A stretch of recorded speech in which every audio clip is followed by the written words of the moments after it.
In this guide, I'm going to show you how you can change your mansion here in GTA 5 Online. If this guide does help you out, make sure to like the video and subscribe to the channel with all notifications on. It really does help the channel and lets us know that you want more content like this. We'd greatly appreciate it. And if at any point throughout this guide you do have any questions, just ask them down in the comment section below and we can help you out further. I'm going to be doing my best to reply to every single comment down there. Now, a lot of people do get confused about this, so let me clear it up. You can't replace or swap your current mansion here in GTA Online. Instead, to actually change your mansion, you're going to have to buy another one. To do this, simply open up your phone, and what you're going to want to do is go to the internet. And once you are in here, you're going to want to go to the Pricks Luxury Real Estate option.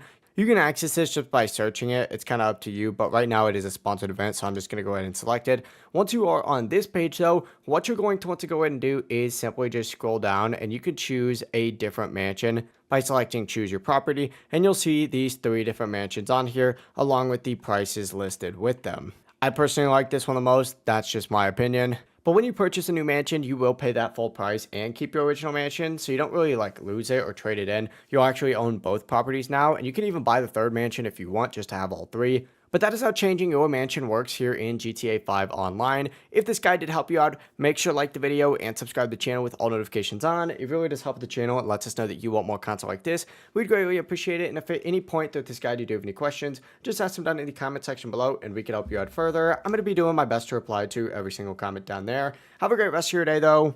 Peace.